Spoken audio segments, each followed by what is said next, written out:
નમસ્કાર, હું છું માર્ગી. આપની સાથે હેડલાઇન્સમાં જોઈએ કેટલાક મહત્વના સમાચાર. ડોનાલ્ડ ટ્રમ્પ 50% ટેરિફ લગાવીને ભારત પર દબાણ બનાવી રહ્યા છે, પરંતુ ભારત આ દબાણ સામે નથી ઝૂકી રહ્યું. તેના બદલે ભારત અન્ય વિકલ્પો તરફ આગળ વધી રહ્યું છે. આ કડીમાં ભારત રશિયા અને યુરોપિયન યુનિયનના દેશો સાથે સતત સંબંધો ગાઢ બનાવી રહ્યું છે, જેથી ઉર્જા જરૂરિયાતો અને સંરક્ષણ સોદાઓ માટે અમેરિકા પર નિર્ભર ન રહેવું પડે.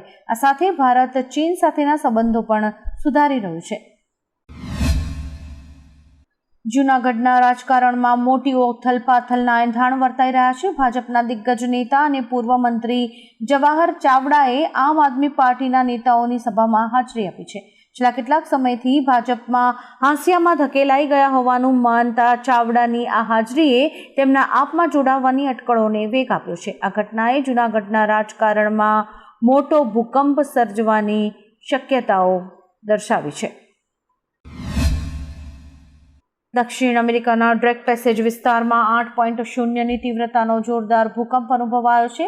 ભૂકંપનું કેન્દ્ર 10.8 કિલોમીટરની ઊંડાઈએ નોંધાયું હતું. જોકે હજુ સુધી કોઈ જાનહાનિ કે મોટી માનહાનિના અહેવાલ નથી, પરંતુ આંચકા બાદ તરત જ આ વિસ્તારમાં સુનામીનો એલર્ટ જાહેર કરવામાં આવ્યું છે, જેના કારણે લોકોમાં ભયનો માહોલ ફેલાયો છે.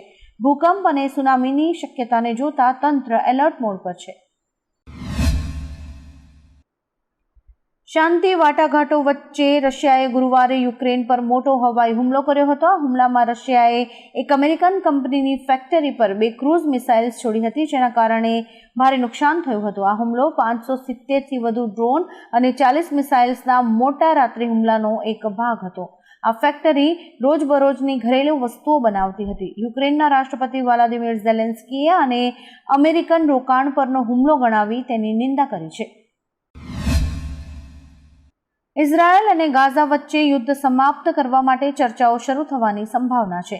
ઇઝરાયેલી પીએમ બેન્જામિન નેતન્યાહુએ તમામ બંધકોની મુક્તિ અને યુદ્ધ વિરામ માટે વાતચીતના આદેશ આપ્યા છે. તેમણે સંરક્ષણ પ્રધાન અને સૈન્ય અધિકારીઓ સાથે બેઠકમાં ગાઝાને કબજે કરવા અને હમાસને હરાવવા માટેની લશ્કરી યોજનાને મંજૂરી આપી. આ દરમિયાન ગાઝામાં લગભગ 60,000 રિઝર્વ સૈનિકો તૈનાત કર્યા છે. કાશીમાં કાશી વિશ્વનાથ મંદિરના શિખર પર છેલ્લા 3 દિવસથી સફેદ ઘુવડ દેખાઈ રહ્યો છે. મંદિર ટ્રસ્ટના CEO વિશ્વભૂષણ મિશ્રાએ તેનો ફોટો સોશિયલ મીડિયા પર શેર કર્યો છે. લોકો તેને શુભ સંકેત માની રહ્યા છે. જ્યોતિષીઓ મુજબ સફેદ ઘુવડ દેખાવા પર નફો, નોકરીમાં લાભ, દુર્ઘટનાનું ટાળવું અને વૈશ્વિક શાંતિનો સંકેત તેને માનવામાં આવે છે. શાસ્ત્રોમાં ઘુવડને દેવી લક્ષ્મીનું વાહન મનાય છે. હવે વેનેઝુએલા ડોનાલ્ડ ટ્રમ્પ પ્રશાસનનું નવું નિશાન બન્યું છે. અમેરિકાએ વેનેઝુએલાની આંતરરાષ્ટ્રીય સીમા પાસે 3 ડિસ્ટ્રોયર, 4,000 સૈનિકો, જાસૂસી વિમાન અને સબમરીન સાથે નૌસેનાનો કાફલો તૈનાત કર્યો છે. અમેરિકાએ આ તૈનાતીનું કારણ ડ્રગ તસ્કરી રોકવાનું જણાવ્યું છે, પરંતુ આ કાર્યવાહી પહેલા કરતાં ઘણી મોટી છે અને તે એક નવા યુદ્ધનો સંકેત આપી રહી છે. આ ઘટનાથી આંતરરાષ્ટ્રીય સ્તરે તણાવ વધી રહ્યો છે. Controversial reality show big boss 19 માટે કન્ફર્મ કન્ટેસ્ટન્ટ્સના નામ સામે આવ્યા છે. આ વખતે શોમાં singer Amaal Mallik, gangs of વાસેપુરના રાઇટર ઝીશાન કાદરી, અભિનેતા ગૌરવ ખન્ના, યુટ્યુબર મૃદુલ તિવારી અને મોડલ નેહલ ચુડાસમા જેવા મોટા ચહેરા જોવા મળશે. આ વખતે પાત્ર અને વ્યક્તિત્વના આધારે પસંદગી કરવામાં આવી છે. આ શોના હોસ્ટ સલમાન ખાનનો અંદાજ પણ બદલાયેલો જોવા મળશે.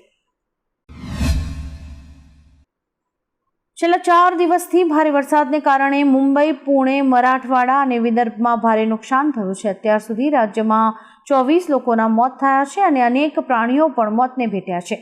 અનેક ઘરો ધરાશાયી થયા છે તથા પાકને પણ ગંભીર નુકસાન થયું છે.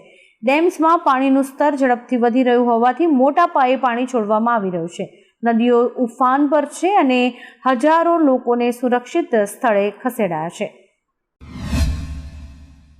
ખોખરાની 7th ડે સ્કૂલમાં વિદ્યાર્થીની હત્યાના મામલે રોજ નવા ખુલાસા થઈ રહ્યા છે. આવામાં પોલીસ પૂછપરછ દરમિયાન સામે આવ્યું છે કે મુસ્લિમ આરોપી સગીર છેલ્લા 1 વર્ષથી કટર કિચન પોતાની સાથે રાખતો હતો. ઉલ્લેખનીય છે કે આજે પણ મુસ્લિમ આરોપી અને અન્ય વિદ્યાર્થીઓની પૂછપરછ કરવામાં આવશે. આજે 7th ડે સ્કૂલમાં શિક્ષણ કાર્ય બંધ છે અને શાળામાં પોલીસ બંદોબસ્ત ગોઠવાયો છે. બિહારના ગયાજીમાં એક જાહેર સભાને સંબોધતા પ્રધાનમંત્રી નરેન્દ્ર મોદીએ કોંગ્રેસ અને આરજેડી પર આકરા પ્રહારો કર્યા છે. તેમણે કહ્યું છે કે અમે ઘૂસણખોરોને દેશમાંથી બહાર કાઢીશું અને તેમને તમારો હક નહીં ખાવા દઈએ. પીએમ મોદીએ આરોપ લગાવ્યો કે કોંગ્રેસ અને આરજેડી ઘૂસણખોરો સાથે ઊભા છે. આ મુલાકાત દરમિયાન તેમણે ₹13,000 કરોડના પ્રોજેક્ટ્સનું લોકાર્પણ પણ કર્યું. અમેરિકામાં 5.5 કરોડથી વધુ વિદેશી નાગરિકોના વિઝાની સમીક્ષા કરવામાં આવી રહી છે. ટ્રમ્પ પ્રશાસનનો ઉદ્દેશ્ય ઇમિગ્રેશન નિયમોનું ઉલ્લંઘન કરનારા વિદેશીઓના વિઝા રદ કરવાનો છે. ઓવરસ્ટે, ગુનાહિત પ્રવૃત્તિઓ અથવા આતંકવાદી ગતિવિધિઓમાં સામેલ થવા જેવા કારણોસર વિઝા રદ કરાશે. આ પ્રક્રિયા હેઠળ સોશિયલ મીડિયા એકાઉન્ટ્સ પણ તપાસવામાં આવશે. BCCIએ સિનિયર પુરુષો, મહિલાઓ અને જુનિયર પુરુષોની સિલેક્શન કમિટીઓ માટે નવી અરજીઓ મંગાવી છે. સિનિયર મેન્સ કમિટીમાં 2 જગ્યાઓ ખાલી છે, જે તમામ ફોર્મેટ માટે ખેલાડીઓની પસંદગી કરશે. પાત્રતા મુજબ ઉમેદવારે ઓછામાં ઓછી 7 ટેસ્ટ કે 30 ફર્સ્ટ ક્લાસ અથવા 10 ODI અને 20 ફર્સ્ટ ક્લાસ મેચ રમી હોવી જોઈએ. આ સાથે જ ઉમેદવારને રમતમાંથી ઓછામાં ઓછા 5 વર્ષ પહેલા જ નિવૃત્તિ લીધી હોવી આવશ્યક છે. વડાપ્રધાન શ્રી મોદી રેલવે પ્રોજેક્ટ્સ દેશને સમર્પિત કરશે.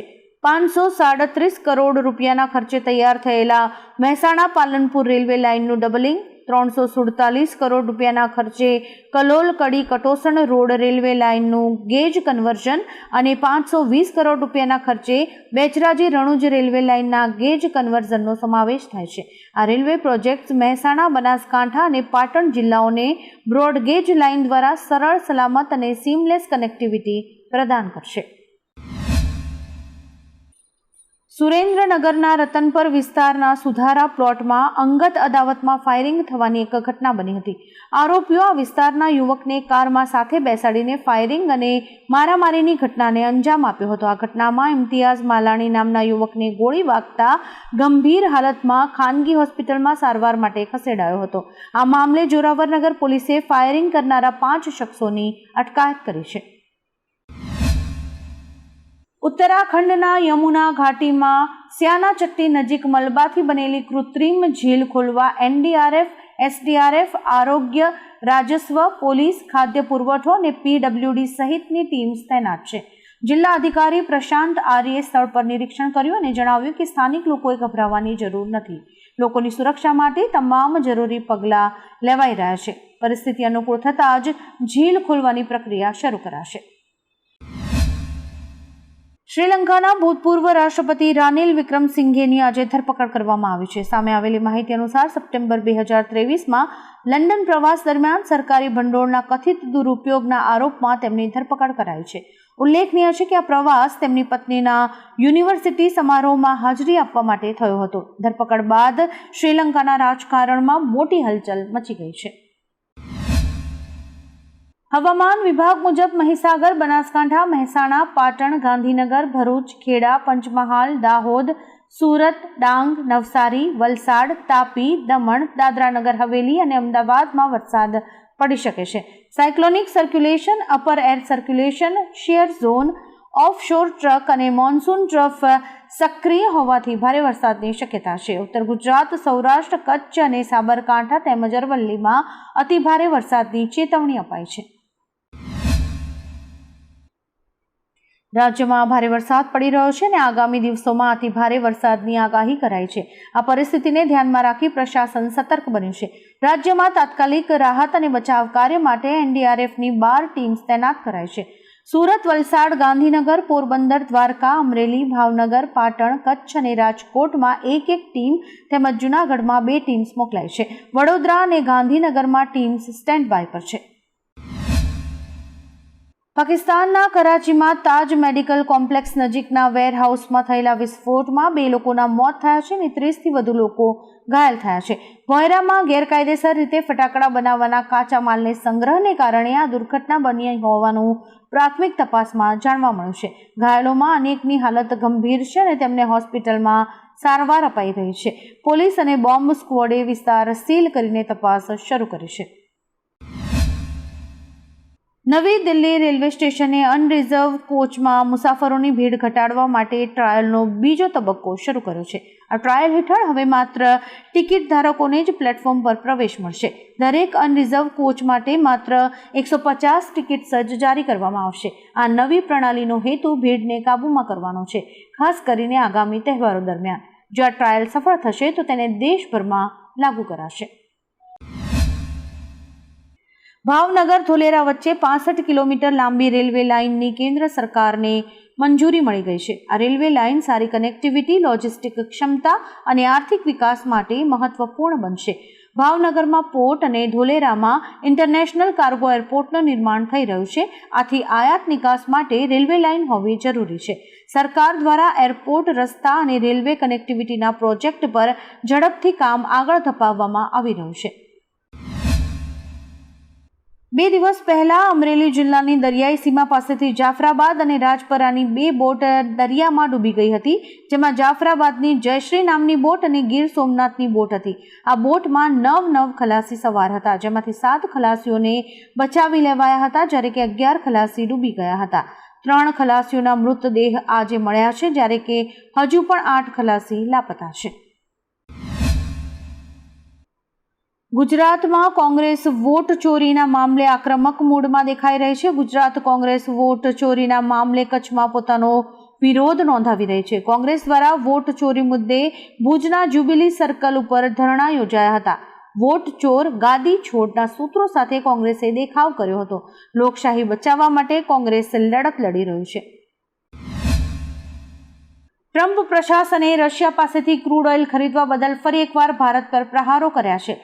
વ્હાઇટ હાઉસના સલાહકાર પીટર નવારોએ ધમકી આપી છે કે જો ભારત રશિયા પાસેથી તેલ ખરીદવાનું ચાલુ રાખશે તો બમણા ટેરિફ અને કડક પ્રતિબંધો લાગુ થઈ શકે છે. તેમણે આરોપ લગાવ્યો કે ભારત આ યુદ્ધને લંબાવી રહ્યું છે.